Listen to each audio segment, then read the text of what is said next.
etymology is very interesting. The reason it is, I like to call it word archaeology. It's word archaeology, you know? And one of the things that's interesting about it, let me show you. Authority is a noun, circa 1200. Authoritative passage or statement, book or quotation that settles an argument, passage from scripture.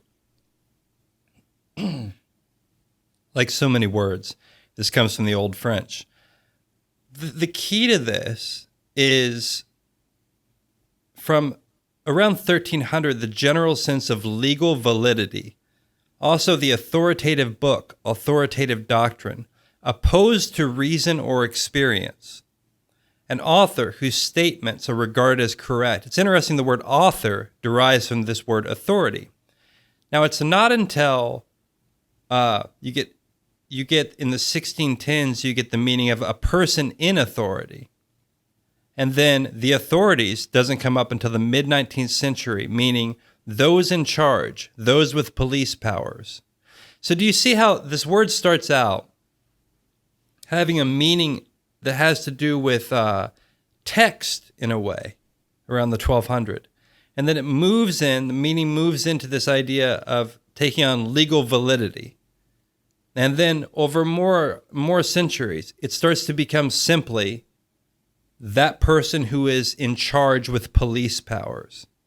So I think it's interesting to see how meaning shifts over time, and to think maybe there's some sort of, maybe that can tell us something. You know, maybe the way words change over time can tell us something about perhaps the falseness of some ways of authority now. That's Perhaps really interesting, because if you think of authority originally as meaning something true, something with a kind of like irrefutable truth of a doctrine, there seems something it almost is like, has this element of being inherently true in the way it's used in that original sense. But when you get to the latest usage, it's almost completely divorced from that idea that authority requires truth. Instead, it just requires power, or authority for authority's sake. Authority is authority. It's not anything else necessarily. It doesn't have to be true or recognized as true to be authority. It simply has to be authority. So that's a strange change there. It's almost, it seems to parallel some of the disintegration, the corruption in our own institutions, where, you know, I think about university as a good example of that, how at one time university, I mean, if you go far enough back, the idea of scholarship and learning is very different from the kind of systematized, almost product that you purchase, education as a degree, a pathway to a certain status, that it is now. And those institutions also are considered authoritative in some regard, and that they're respected, and that they are accredited, you know, like educational institutions at that level, university level, are seen as authorities on education, on their subjects, whatever. But as we see them kind of undermine their own authority with strange, whatever, campus free speech issues, the watering down of the courses they teach, and the less rigorous protocols to grading students and teaching students, and the kind of bureaucracy that's shown up in those institutions that seems to prioritize more positions of power in the institutions, jobs, and the people that hold them, rather than the pure pursuit of knowledge. We see that the authority of those institutions declines because of it. And so now those institutions hold more towards that later definition of simply having authority because they have authority, rather than authority as some kind of truth, some kind of doctrine from which one refers to. You know what I mean? I do, but you see this change very early on. And I think this passage here on etymonline.com, which is where I get my etymology from, is very interesting where, as far back as the 1300s, it gets tied up with this sense of text and the legal validity that almost flows from text. And then you get the sentence, authoritative book, authoritative doctrine, and then in parentheses, opposed to reason or experience. And so we know, we use this now. Like if you pick whatever regime you don't like around the world, let's divorce it from a second from our own American situation for a moment, okay?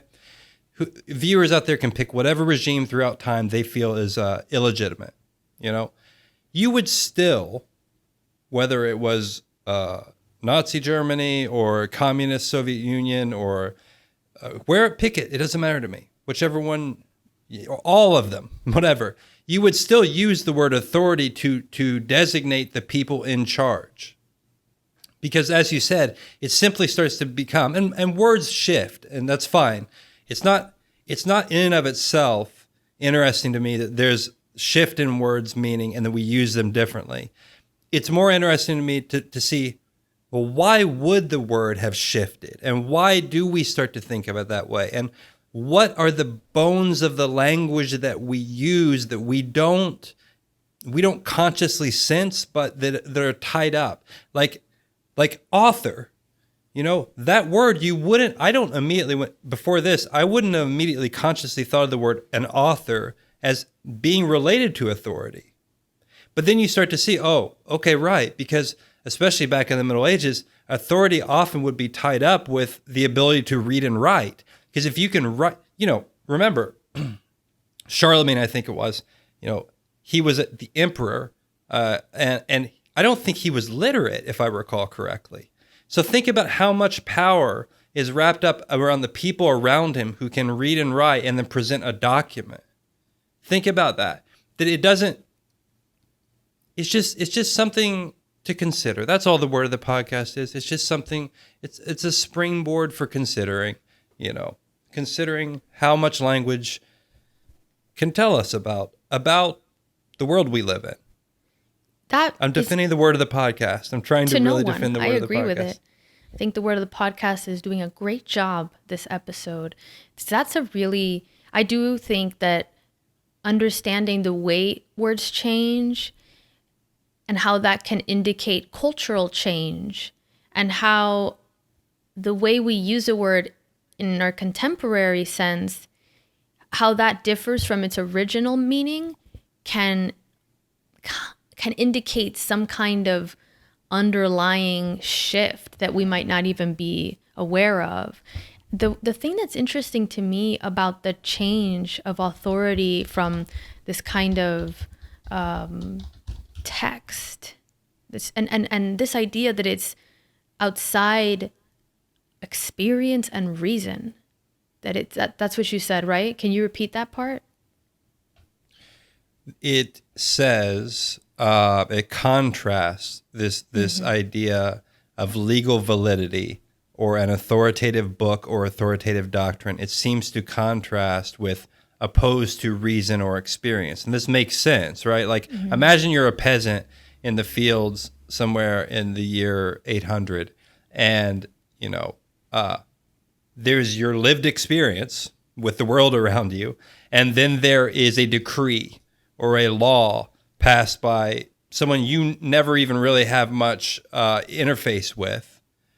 Imagine the difference in someone who can't read. And so they're living their life and looking around and existing, and certain things make sense to them and they live a certain way because of it. And then you have someone who shows you this piece of vellum, this piece of sheepskin that has ink on it. And they wouldn't actually bother presenting it to you. But this exists. And somehow power derives from this thing. It must have seemed like magic. It must almost be like a magic spell. It's like, oh, the scribes wrote this thing down, and now it has the power of law. It has the power of now armed knights or people can come and enact that. That's so. It's almost incomprehensible now, where literacy is so widespread, to understand that difference. But I think there's still something here.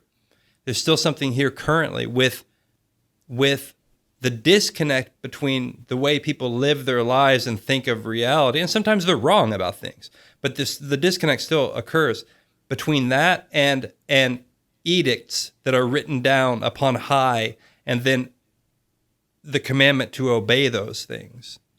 Mm-hmm. There are clearly parallels. There are clearly parallels. Very interesting.